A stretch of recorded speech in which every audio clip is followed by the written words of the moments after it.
Buenas a todos, guapísimos, aquí Alexander Maldonado Y Saúl Cámara. Hoy les hablaremos de la fotosíntesis.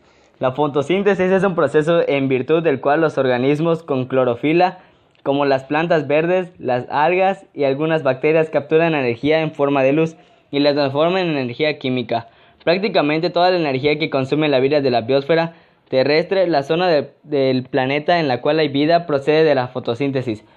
La fotosíntesis se realiza en dos etapas: una serie de reacciones que dependen de la luz y son independientes de la temperatura, y otra serie que dependen de la temperatura y son independientes de la luz.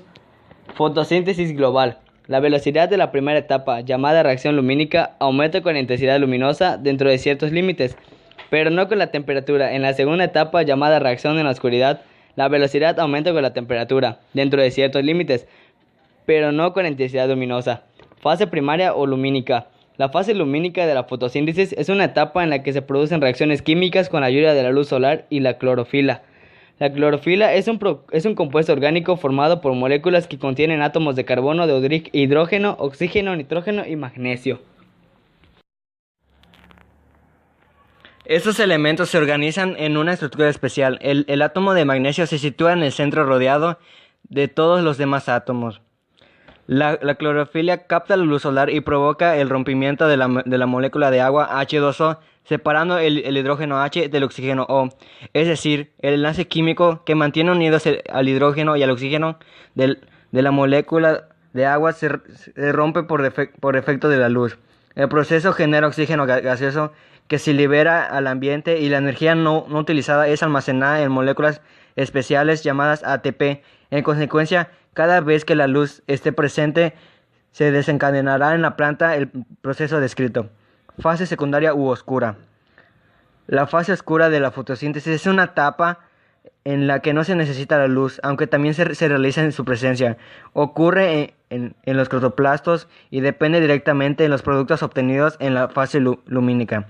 En esta fase, el hidrógeno formado en la fase anterior se suma al dióxido de carbono gaseoso, CO2, presente en el aire, dando como resultado la producción de compuestos orgánicos, principalmente carbohidratos, es decir, compuestos cuyas moléculas contienen carbono, hidrógeno y oxígeno.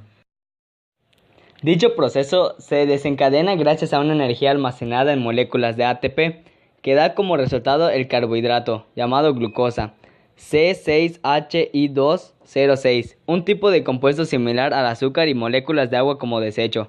Después de la formación de glucosa, ocurre una secuencia de otras reacciones químicas, que dan lugar a la formación de almidón y varios carbohidratos más.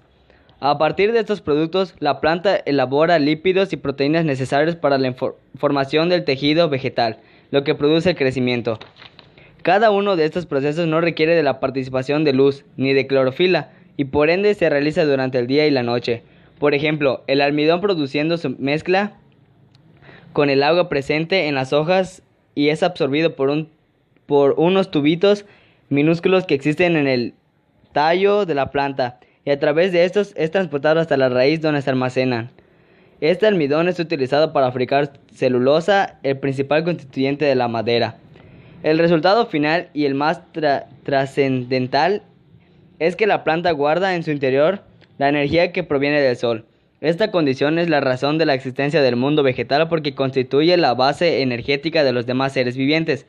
Por una parte, las plantas son para los animales fuente de alimentación, y por otra, mantienen constante la cantidad necesaria de oxígeno en la atmósfera, permitiendo que los seres vivos puedan obtener así la energía necesaria para sus actividades.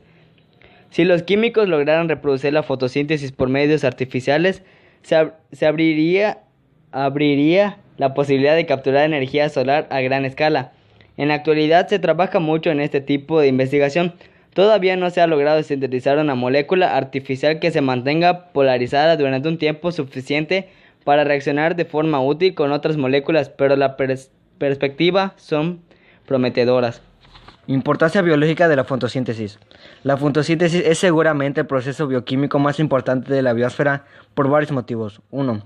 La síntesis de materia orgánica a partir de la materia inorgánica se realiza fundamentalmente mediante la fotosíntesis. Luego irá pasando de unos seres vivos a otros mediante las cadenas tróficas. para ser transformada en materia propia por los diferentes seres vivos. 2. Produce la transformación de la energía luminosa en energía química necesaria y utilizada por los seres vivos. 3. La fotosíntesis se libera oxígeno, que será utilizado en la respiración aerobia como oxidante. 4. La fotosíntesis fue causante del cambio producido en la atmósfera primitiva, que era anaerobia y reductora. 5. De la fotosíntesis depende también la energía almacenada en combustibles fósiles como carbón, petróleo y gas natural. 6.